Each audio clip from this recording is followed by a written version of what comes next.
guys, another day, another adventure. And for today's video ay pupunta naman tayo sa bansa na sinasabi nilang nakaka-heal daw ng inner child. So guys, we're going to Hong Hong Kong. Kong! And syempre guys, magsa-side trip na rin tayo sa Macau.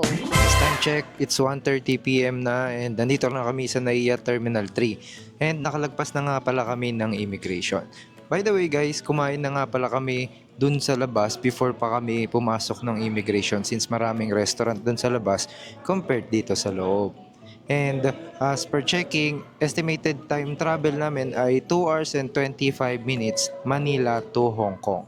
And guys, by the way, share na rin nga pala namin sa inyo na walang time difference ang Philippines at Hong Kong. Yes. At ngayon guys, nandito na kami sa boarding gate, waiting na lang sa ating airplane. So, paano? Tara!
Hello guys, finally we're here in Hong Kong! Ayan guys, at eto nga pala as of January 2025 ay wala na kaming finil-upan na arrival card. Yes. Yun. Pero kamusta naman yung immigration experience mo? Ay naman ako, sobrang smooth lang ng immigration tulad ng mga ibang bansang pinuntahan namin, as in pakita lang ng passport. Pero this time, yung immigration officer, hinanapan ako ng return ticket. So buti na lang, meron kaming printed, naka-ready yung printed namin. Pinakita ko yung return ticket, hotel booking, at saka yung itinerary namin dito sa Hong Kong and Macau. So okay na, after nun. Tapos tinanong pala kung may kasama ako, so tinuro ko siya. Kaya wala nang tinanong sa akin. Wala na tinanong sa kanya. So yun yung reason kung bakit sinasuggest namin na magdala ng printed document. So kaya i-save sa phone. Kasi pagka wala kang access sa internet dito, syempre, mahirapan ka. Oo. So dapat ready ka always. Anyway, so ganun yung nag-experience na sa immigration dito. So up next is, mag-claim kami nung packet wifi namin and then magwi-withdraw and siguro kukuha na rin ng Octopus Octopus card card. before kami pumunta ng hotel. Yes, mag-check-in tayo sa Rambler Oasis Hotel. So paano? Tara! Tara!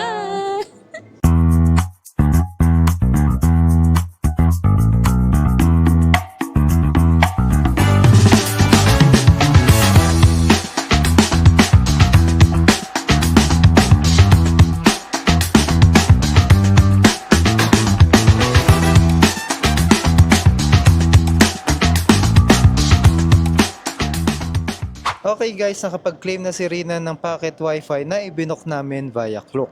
So kapag ka mangangailangan kayo ng packet wifi dito sa Hong Kong, make sure i-book ang inyong rental sa Klook and use our discount code na GIA Travels Klook. And guys, kaya kami nakapag-decide nga pala na mag-pocket wifi this time instead na SIM card ay dahil pupunta din tayo sa Macau. So sabi kasi is gumagana na rin siya both Hong Kong and Macau. So ganito yung itsura guys ng device. And then, may kasama na siyang case, may kasama na rin siyang charger. Ang maganda pa dito, sa nirent namin sa Klook, wala na siyang deposit. Sa iba daw kasi ay mayroon pang deposit. So, ito wala. Inabot lang sa amin after ma-scan yung QR code namin sa Klook. Okay, so ang next na gagawin naman namin dito ay magwi-withdraw and magki-claim ng Octopus card.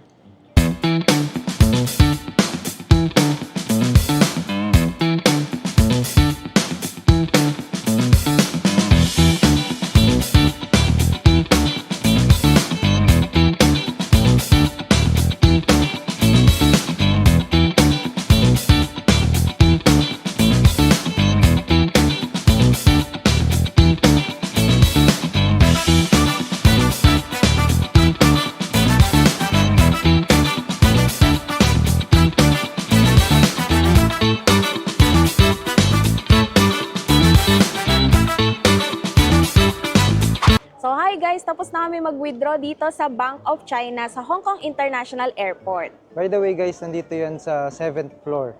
Sa hinanap namin dun sa may arrival kanina, nahirapan kami magtingin ng mga ATM. So pag-akit namin sa tabi to na may ng McDo, 7th floor, Bank of China. So ayan guys, by the way, ang winidraw namin ay 2,500 HKD. Yun kasi yung maximum withdrawal amount per transaction. So ang next naman natin guys is magkiklaim na tayo ng Octopus card.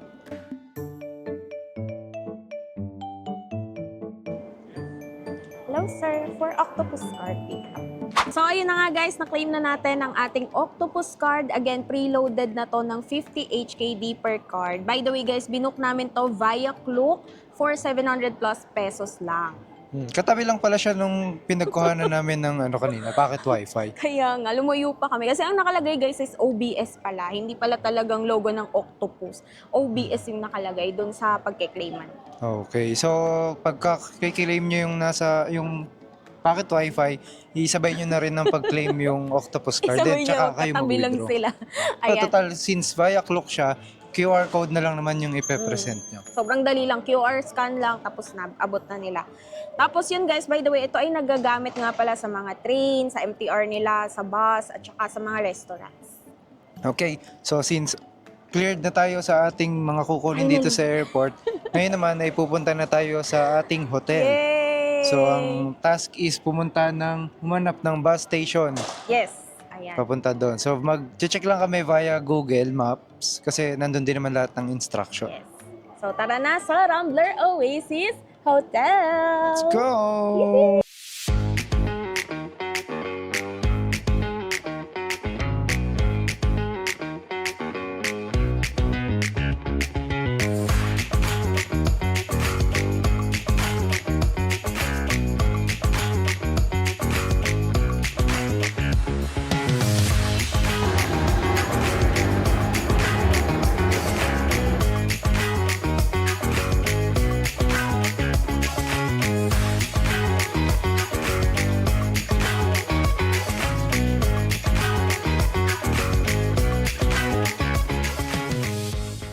So ayan na guys, magre-reload tayo ng Octopus card dahil gumamit kami ng Airport Express and 65 Hong Kong dollars yung nabawas. Grabe. Kaya yan, mag-reload tayo. Ganito lang guys, hanapin niyo yung add value machine. Tapos insert nyo tong Octopus card. Ayan, konti na lang yung laman. Insert natin yung bill. Ayan, na-load na siya. Tapos, kunin ulit natin yung Octopus. Ganun lang. So, may laman na siya ulit.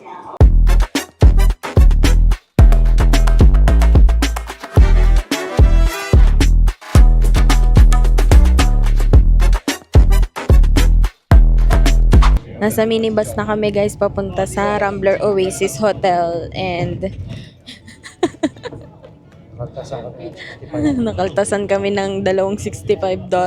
Nawala sa loob namin. Actually, na-research na namin yon guys, na mag-bus kami para mas mura.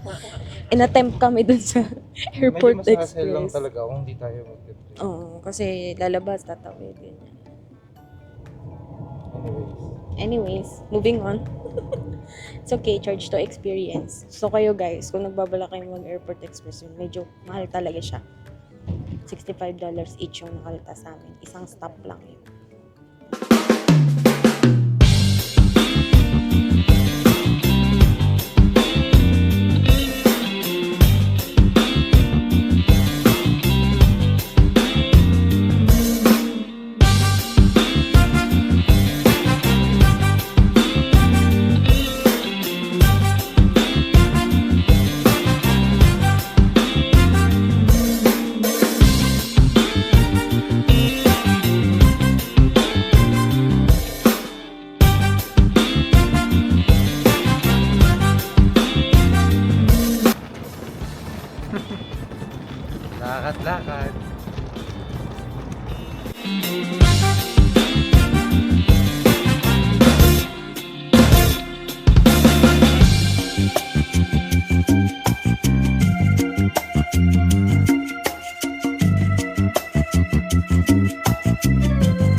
nga guys, nandito na kami sa Rambler Oasis Hotel na nabook namin via Klook.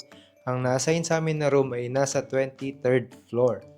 Very decent naman yung room, guys. Meron siyang queen size bed, merong TV, merong workstation, may refrigerator, may maayos na cabinets, may mirrors, and sa bathroom naman, guys, provided nila yung towel, tissue, may shampoo na rin, and body wash, tapos hot and cold shower. By the way, guys, ha, hindi provided yung toothbrush dito. Pwede naman kayo bumili sa lobby, pero mas maganda magdala na lang kayo.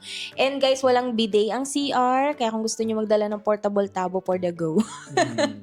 And nga pala, nagbayad kami ng hotel accommodation tax kanina dun sa lobby dahil as of January 1, 2025, implemented na daw yun dito sa Hong Kong. And nag-ikot-ikot kami kanina, meron siyang malapit na 7-Eleven, walking distance lang din dito. Yun, meron ding Cafe de Coral, may iba't ibang restaurants, guys, dito lang sa may Rambler Plaza. So, 2-minute walk lang from here. So, that's all for this episode 1, day 1 ng ating Hong Kong vlog. So, sana nag-enjoy kayo, guys. Marami pa tayong ganaps dito sa Hong Kong. Kaya naman, guys, kung hindi pa kayo nakafollow sa ating mga social media accounts, ay palambing naman, guys. Pakiclick na rin yung notification bell and subscribe button natin dito sa YouTube para updated kayo every time na may bago kaming upload. So, this has been Rina and Gian of Nagia Travels na nagsasabing, Go travel, you deserve it. Follow us for more videos. Bye!